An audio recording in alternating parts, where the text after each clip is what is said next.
मित्रों, अगर आपके घर पर भी आपकी माताएं बहनें सुबह उठकर जल्दी भोजन बनाती है तो यह वीडियो आप सभी लोगों को देखना अति आवश्यक है, क्योंकि इस वीडियो के माध्यम से आपको पता चलेगा कि वह कौन सा घर है जिस घर में माता लक्ष्मी ठहरती है और वह घर कभी भी गरीबी की चपेट में नहीं आते। प्रिय माताओं बहनों, स्त्री घर की लक्ष्मी मानी जाती है। शास्त्रों के अनुसार स्त्री को धन का दूसरा रूप भी माना जाता है, क्योंकि जिस घर की महिला सदैव प्रसन्न और खुश रहती है उस घर में माँ लक्ष्मी का वास होता है। हे मित्रों, चलो मैं आप सभी को एक छोटी सी कहानी के माध्यम से इसके पीछे का बहुत बड़ा रहस्य समझाती हूँ। स्वयं माता लक्ष्मी ने एक कहानी के माध्यम से बताया है, जिसे जानना आपके लिए बहुत ही जरूरी है कि आप जिसके घर की महिला सुबह जल्दी खाना बनाती है और यह 5 महत्वपूर्ण काम रोज करती है, तो उस घर में क्यों स्वयं माता लक्ष्मी जी वास करती है। मित्रों, एक समय की बात है, देवर्षि नारद जी आकाश मार्ग से होते हुए जा रहे थे। तब उन्होंने देखा कि एक मनुष्य जो कि बहुत ही गरीब है, वह जमीन पर बैठकर रो रहा है और अपनी फसल को देखे जा रहा है। उस मनुष्य को देखकर देवर्षि नारद जी बहुत प्रभावित हुए और अपने मन में सोचने लगे कि यह व्यक्ति तो बड़ा ही दुखी जान पड़ता है, मुझे इसके लिए कुछ करना होगा। वह मनुष्य अभी रो ही रहा था कि देवर्षि नारद जी उसके समीप जाकर प्रकट हुए और उस मनुष्य से बोले, हे पुत्र, तुम क्यों रो रहे हो? तुम्हारी इस करुणा में पुकार के पीछे क्या कारण है?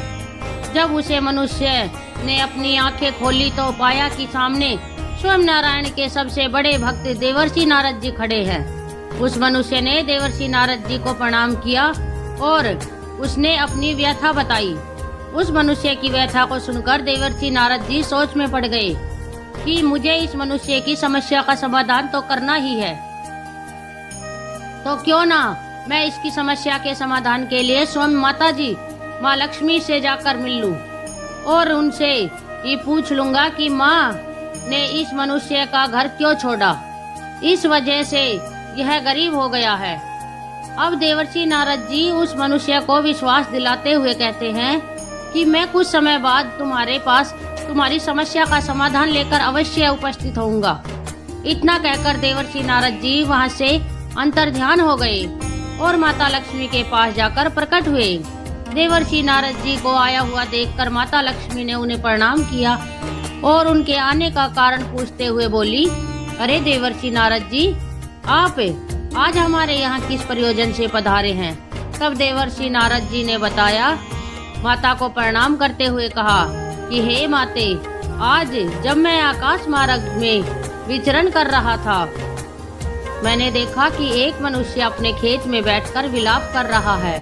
वह मनुष्य बहुत जोर जोर से रो रहा था। उसका ऐसा रोना मुझे देखा नहीं गया। मैं उसके पास जाकर प्रकट हुआ और उससे पूछा कि हे पुत्र, तुम क्यों रो रहे हो? तब उसने मुझे बताया कि हे प्रभु, पिछले ही महीने मेरी पत्नी का निधन हो गया है। मेरी एक पुत्री है, वही मुझे खाना बनाकर खिलाती है, लेकिन मेरी पत्नी के मरने के बाद मैं दिन ब दिन गरीब होता जा रहा हूँ। पता नहीं क्यों मेरी पत्नी के मरने के बाद माता लक्ष्मी मेरे घर को छोड़कर चली गई है। देखो, मेरे खेत को कई सारे जंगली जानवर खराब कर गए हैं। मेरा अब कोई सहारा नहीं बचा है। देवर्षि नारद जी आगे कहते हैं, हे माते, जब उस मनुष्य ने मुझे ऐसे करुण शब्द कहे तब मुझसे रहा नहीं गया और मैं इसी प्रश्न का उत्तर जानने के लिए आपके पास आया हूँ। आपने उस मनुष्य का घर क्यों छोड़ा? ऐसा कौन सा पाप हो गया था उस मनुष्य से जिसके कारण से आपने उसके घर को ही त्याग दिया? देवर्षि नारद जी की बात सुनने के बाद अब माता लक्ष्मी आगे कहती है, हे नारद जी, आपने मुझसे यह जो प्रश्न किया है, यह कलयुग की समस्त स्त्रियों के लिए बहुत ही लाभप्रद है। मैं तुम्हें आज एक कहानी के माध्यम से वह युक्ति बताने वाली हूँ जिसकी वजह से मैं मनुष्य के घर पर ठहरती हूँ, और अगर मनुष्य इस काम के विपरीत कार्य करता है तो मैं उसके घर को त्याग देती हूँ। अंत में मैं तुम्हें उस मनुष्य के बारे में भी बताऊंगी जिस वजह से वह गरीब होता चला जाता है। मैं तुम्हें जो कहानी सुनाने जा रही हूँ वह कहानी बहुत ही धार्मिक है और ज्ञान से भरी हुई है। इस कहानी को पूरा देखने वाले मनुष्य के घर में मेरा वास होता है और इस कहानी में बताए गए नियमों को अगर कोई भी स्त्री परिणाम स्वरूप करती है तो मैं उसके घर में वास करती हूँ। अब देवर्षि नारद जी कहते हैं, हे माते, कृपा आप मुझे इस कहानी को सुनाइए, क्योंकि मैंने उस मनुष्य को वचन दिया है कि मैं तुम्हारी समस्या का समाधान लेकर तुम्हें बताने के लिए अवश्य आऊंगा। इसलिए हे माते, मेरे वचन को झूठ मत होने देना।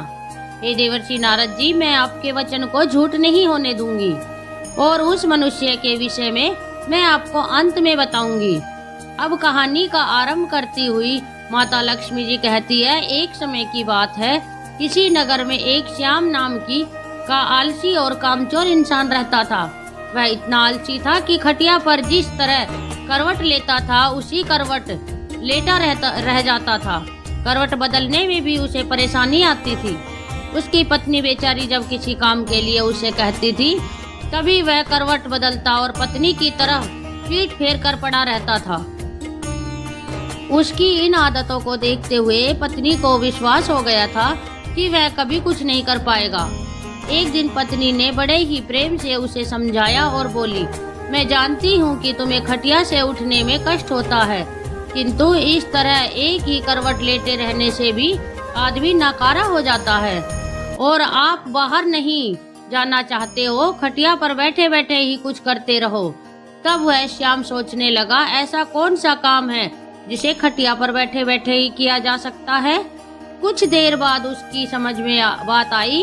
वह खुश होकर अपनी पत्नी से बोला, अरे सुनती हो, मैंने बैठे बैठाए काम ढूंढ लिया है, अब चिंता करने की जरूरत नहीं है। तब उसकी पत्नी प्रसन्न हुई और अब कुछ तो घर का काम होगा। उसने सब्जी की टोकरी में चाकू रखा और उसके आगे रखती हुई बोली, अब बैठे बैठे सब्जी काट डालो। अब सब्जी और चाकू देकर वह वहां से चली गई, किंतु आलसी ने तो उस और ध्यान ही नहीं दिया। थोड़ी देर बाद पत्नी जब सब्जी लेने पहुंची तो पाया कि पतिदेव खटिया पर बैठे हुए मक्खी गिन रहे हैं। 1 2 3 4 5। पत्नी ने देखा उसके बिस्तर पर 7 मक्खियां मरी पड़ी है। पत्नी को देखते ही अब श्याम उछल कर बोला, देखा मेरा कमाल, मैंने कितनी फुर्ती से 7 मक्खियों को मौत के घाट उतार दिया है। अब देखना तुम, मैं पूरे दिन में कितनी मक्खियां मार सकता हूँ। अब उस आलसी महाराज को तो अब यही धुन सवार हो गई। उसे जहाँ मक्खी दिखती वह वहीं फट से हाथ मार देता। कई बार तो अपनी ही गर्दन पर इतनी जोर से हाथ जमाया कि उसकी गर्दन टेढ़ी हो गई। कई बार पत्नी की नाक तोड़ दी। मक्खी मारने के चक्कर में उसने घर के बर्तन तोड़ डाले, क्योंकि श्याम ने प्रतिज्ञा कर ली थी कि कम से कम वह 1000 मक्खियां मारकर ही दम लेगा। जल्दी ही वह दिन भी आ गया जब उसकी प्रतिज्ञा पूरी हो गई। अब उस दिन आलसी ने सारे शहर का चक्कर लगाया। कंधे पर बांस का एक मजबूत डंडा रखा और खुशी से उछलता कूदता अपनी बहादुरी का बखान करता जा रहा था और चिल्लाता जा रहा था कि आज हजारों को मौत के घाट उतार आया हूँ। यह सुनकर सभी लोग भयभीत हो गए। उन सभी को लगा कि उसने हजारों शैतानों को मार दिया है जो पास के जंगल में निवास करते थे। अब यह बात सारे शहर में हवा की तरह बहुत तेजी से फैलने लग गई। उसने हजारों को मौत के घाट उतार दिया है। लोगों ने उसका नाम 1000 मारी रख दिया। आलसी महोदय जिस जगह सड़क या गली से गुजरते थे वहीं लोगों की भीड़ उनके चारों तरफ आ जाती थी। सभी उस बहादुर को देखने के लिए बहुत उत्साहित थे जिसने हजारों शैतानों को मौत के घाट उतारा है। धीरे धीरे हजार मारी सारे राज्य में प्रसिद्ध हो गया। कुछ दिनों बाद उस राज्य पर एक दूसरे राजा ने अचानक हमला बोल दिया। राजा के पास उस समय कोई अच्छा और कुशल सेनापति नहीं था। उसने दूतों को आदेश दिया कि वे तुरंत सारे राज्य में घूम कर देखे और जहाँ भी उन्हें सेनापति के योग्य कोई युवक दिखाई दे उसे फौरन हमारे दरबार में हाजिर करे। आदेश पाते ही दूर जहाँ तहाँ शहरों में उसके सैनिक घूमने लगे। उन्हीं दिनों में हजारमारी का नाम सर्वत्र गूंज रहा था। दूतों ने जब हजारमारी का नाम सुना तो वे उसके घर जा पहुँचे। राजा के दूतों को अपने घर पर आया हुआ देखकर हजारमारी भय से कांपने लगा। वह घर के अंदर एक अंधेरे कोने में छिप कर बैठ गया। उन सभी सैनिकों ने पत्नी से बातचीत होने पर मालूम हुआ कि राजा ऐसे बहादुर को अपना सेनापति बनाना चाहते हैं जिसने हजारों दैत्यों को मारा हो, इसलिए तुम उसे जल्दी हमारे साथ भेज दो। पत्नी को लगा जैसे वह कोई सपना देख रही है। अपने पति की असलियत को वह जानती ही थी। वह सोचने लगी, काश ऐसा हो सकता। किसी तरह राजा के दूत हजारमारी को अपने साथ लेकर राजा के दरबार में पहुँचे। उस लंबे तगड़े और बलवान नौजवान को जब राजा ने अपने सामने खड़ा देखा तो वह मन ही मन बहुत प्रसन्न हुआ और पूछा, तुम्हारा ही नाम हजारमारी है? आलसी बोला, जी हुजूर, मुझे ही हजारमारी कहते हैं। राजा बोला, तुम्हारी बहादुरी के चर्चे हमने बहुत सुने हैं। हम चाहते हैं कि शत्रु के साथ हो रहे इस युद्ध में तुम हमारी सेना का संचालन करो। कांपते हुए हजारमारी ने राजा की आज्ञा को स्वीकार कर लिया और इस बात की सूचना अपनी पत्नी को देने के लिए घोड़े पे सवार होकर जल्दी से पत्नी के पास जा पहुंचा और अपनी पत्नी से राजा द्वारा कहे गए सभी शब्दों को कह दिया। यह सुनकर पत्नी की खुशी का ठिकाना न रहा, परंतु उसने सोचा, हजारमारी सेनापति तो बन गया है, लेकिन अब शत्रु की सेना का मुकाबला कैसे करेगा? कहीं यह डरपोक अपनी युद्ध के मैदान में घोड़े से उतरकर दुम दबाकर भाग आया तो राजा इसे जीवित नहीं छोड़ेंगे। उसने एक मजबूत रस्सी से हजारमारी को घोड़े से बांधना शुरू किया। हजारमारी ने पूछा कि यह क्या कर रही हो? हजारमारी की पत्नी ने जवाब दिया, मैं आपको घोड़े के साथ बांध रही हूँ। तब हजारमारी ने पूछा कि ऐसा किस लिए कर रही हो? तब पत्नी ने जवाब दिया कि मैं आपको घोड़े से इसलिए बांध रही हूँ, कहीं आप लड़ाई के लिए उतावले होकर घोड़े से कूद न पड़े और आप पैदल ही ना लड़ने लगे। पत्नी के इतना कहने के बाद हजारमारी फिर से राजा के महल में चल दिया। वापस लौटने पर भरे दरबार में जब लोगों ने हजारमारी को घोड़े से बंधा हुआ पाया तो उनका उत्साह और भी बढ़ गया। उन्होंने सोचा, ऐसा वीर सेनापति दूसरा और कौन हो सकता है। तब सेना युद्ध के लिए तैयार थी। राजा की आज्ञा पाते ही हजारमारी के नेतृत्व में वे युद्ध भूमि की ओर चल पड़े। शत्रु की सेना को जब मालूम हुआ कि एक बड़ी फौज के साथ हजारमारी मुकाबला करने चल पड़ा है तो उनके योद्धाओं का मनोबल टूट गया, क्योंकि उन्होंने सुन रखा था कि हजारमारी अकेला ही हजारों को मार गिराता है। यह नाम सुनते ही बड़े बड़े योद्धा के होश उड़ गए। उन्हें साक्षात अपनी मृत्यु नजर आने लगी। उधर हजारमारी की सेना का उत्साह आसमान को छू रहा था। मैदान पर पहुंचते ही वे शत्रु की सेना पर टूट पड़े। दोनों सेनाओं के बीच घमासान युद्ध होते देख हजारमारी अपने घोड़े के साथ एक घने जंगल में जाकर छिप गया, किंतु उसकी सेना ने शत्रुओं को सांस न लेने दिया। वह शत्रु का मुकाबला करती हुई उसे खदेड़ ले गई और अपने राज्य से निकाल बाहर कर दिया। शत्रु पर विजय पाने के बाद उसने सेनापति की जय जयकार कार्य करते हुए जब सैनिक वापस लौटने लगे तो हजारमारी भी उस घने जंगल से निकलकर उनके बीच में शामिल हो गया। वापस लौटने के बाद नगर में धूमधाम से विजय उत्सव मनाया गया। हजारमारी की वीरता पर राजा प्रसन्न हो उठे। उन्होंने हजारमारी के पास जाकर कहा कि मेरे बहादुर सेनापति, हमें तुम पर गर्व है। तुम्हारी अद्वितीय वीरता के कारण हमें विजय प्राप्त हुई है। इसके लिए पुरस्कार स्वरूप हम तुम्हें 1000 स्वर्ण मुद्राएं देते हैं। साथ ही हमेशा के लिए तुमको हम अपनी सेना का प्रधान सेनापति नियुक्त करते हैं। यह घोषणा सुनकर हजारमारी बहुत प्रसन्न हुआ और मन ही मन अपने भाग्य को सराहने लगा। इसके बाद राजा ने पूछा कि बहादुर सेनापति हजारमारी, आप हमें यह बताइए कि आप इतना बहादुरी भरा काम इतनी आसानी से कैसे कर पाए। तब हजारमारी ने बड़े ही गर्व के साथ जवाब देते हुए कहा कि हे राजन, यह जो हुआ कुछ भी हुआ है, यह सब मेरी समझदारी और बहादुर पत्नी की वजह से हुआ है। उसमें एक बहुत ही गुप्त राज छुपा हुआ है जिसे मैं आपको अकेले में राजमहल से बाहर अपने घर पर ही बताना चाहूँगा। राजा ने पूछा कि सेनापति हजारमारी, यह बताओ कि तुम यहाँ वह गुप्त बात क्यों नहीं बता सकते हो।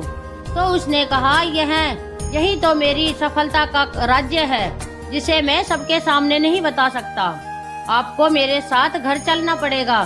राजा ने कहा, ठीक है, मैं तुम्हारे साथ राजमहल से बाहर तुम्हारे घर जाने के लिए तैयार हूँ। तब राजा और सेनापति दोनों एक साथ राजमहल से सेनापति हजारमारी, जिसका नाम कभी श्याम था, उसके घर गए।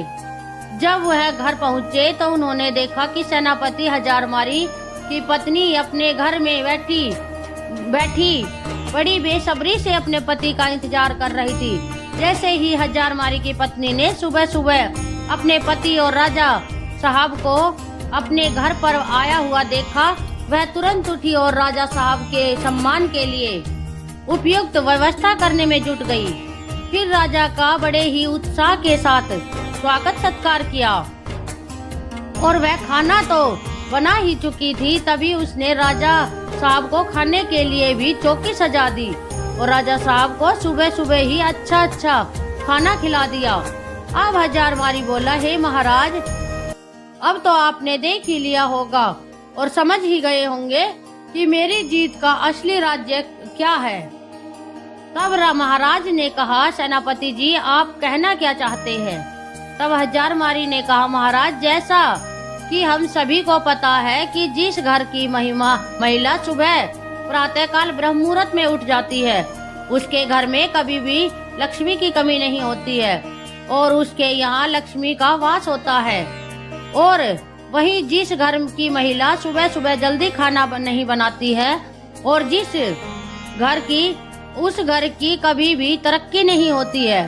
अब हजारमारी आगे कहता है, महाराज, राजा साहब, हम सभी लोग यह जानते हैं कि जिस घर में सुबह जल्दी खाना बन जाएगा तो उस घर की तरक्की कुछ ऐसे होती है। सुबह जल्दी खाना बनेगा तो घर के बच्चे जल्दी स्कूल के लिए भी चले जाएंगे और यदि कोई व्यक्ति कहीं काम करता है या फिर किसी को कोई जरूरी काम है तो वह घर से कभी भी खाली पेट नहीं जाएगा।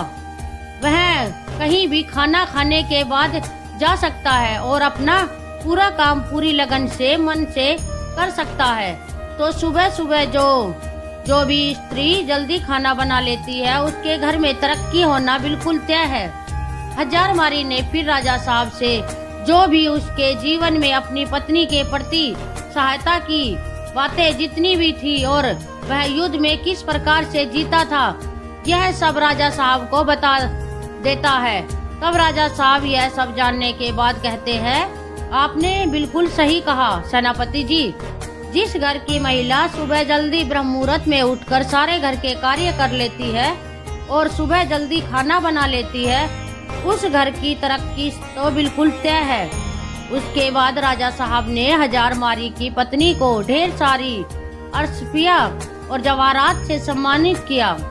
अब माता लक्ष्मी जी कहती है, हे देवर्षि नारद जी, अब तो आपको अच्छी तरह से समझ में आ गया होगा कि किसी भी घर की तरक्की के लिए महिलाओं का योगदान सर्वोपरि होता है और कहते हैं ना कि किसी भी कामयाब व्यक्ति के पीछे किसी महिला का हाथ जरूर होता है और घर की महिला यदि चाहे तो घर को स्वर्ग बना सकती है और चाहे तो नरक।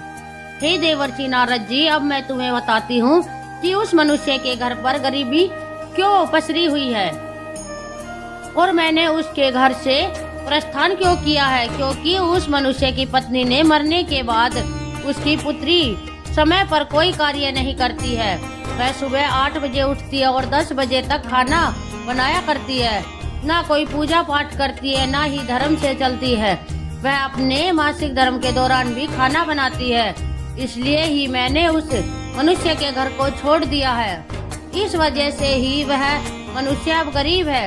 अब देवर्षि नारद जी माता लक्ष्मी को इतनी बात सुनने के बाद कहते हैं, हे माते, आपका मुझे इस कथा के माध्यम से और उस मनुष्य के जीवन के बारे में निष्कर्ष प्रदान करने के लिए आपका धन्यवाद। अब मैं उस मनुष्य की समस्या का समाधान कर पाऊंगा। अब माता लक्ष्मी जी कहती है, हे देवर्षि, मैं आपको 5 बातें बताती हूँ जिस वजह से मैं मनुष्य के घर में वास करती हूँ। पहला, स्वच्छता। जिस घर में स्वच्छता और साफ सफाई का ध्यान रखा जाता है वहाँ मेरा वास होता है। गंदगी और अव्यवस्था मुझको अप्रिय लगती है, इसलिए घर का हर कोना स्वच्छ और सुसज्जित रखना चाहिए। दूसरा, सत्कार और सम्मान। जहाँ घर के सदस्य और अतिथियों का आदर सत्कार होता है वहाँ मैं प्रसन्न रहती हूँ। अतिथियों के स्वागत और सेवा में तत्पर रहने वाले हमेशा ही मेरा आशीर्वाद पाते हैं। तीसरा, धार्मिकता और पूजा। जिन घरों में नियमित रूप से पूजा पाठ होता है वहाँ मैं वास करती हूँ। विशेष रूप से लक्ष्मी पूजा, दीपावली और शुक्रवार के दिन मेरी पूजा करना अत्यंत आवश्यक है। मैं जिस दिन प्रसन्न होती हूँ। चौथा, जहाँ परिश्रम, ईमानदारी और धर्म के मार्ग पर चलने की प्रवृत्ति होती है वहाँ पर मैं निवास करती हूँ। आलस्य और अनैतिकता से मैं दूर चली जाती हूँ। पांचवा, धन और दान की सही दिशा। जहाँ लोग धन का सदुपयोग करते हैं, जरूरतमंदों की सहायता करते हैं और धार्मिक कार्यों में दान करते हैं वहाँ मेरी कृपा बनी रहती है। माता लक्ष्मी की इतनी बात सुनकर देवर्षि नारद जी माता लक्ष्मी को प्रणाम करते हैं और वहाँ से अंतर्ध्यान हो जाते हैं और उस मनुष्य को सारी बातें जाकर बताते हैं। वह मनुष्य अब देवर्षि नारद जी के बताए रास्ते पर चलता है। इस वजह से अब धीरे धीरे उसके घर में भी माता लक्ष्मी का प्रवेश होने लगता है। वह भी अब एक खुशी जीवन जीने लगता है। मित्रों, यही था आज का वीडियो। आपको हमारा आज का वीडियो कैसा लगा हमें कमेंट करके अवश्य बताना और इस वीडियो को ज़्यादा से ज़्यादा लोगों में शेयर भी अवश्य करना ताकि आप उनको भी इसके बारे में पता चल सके और वह भी माता लक्ष्मी को खुश कर पाए, उन्हें भी गरीबी से मुक्ति मिल जाए। इसलिए मित्रों, इस वीडियो को शेयर अवश्य करना। धन्यवाद।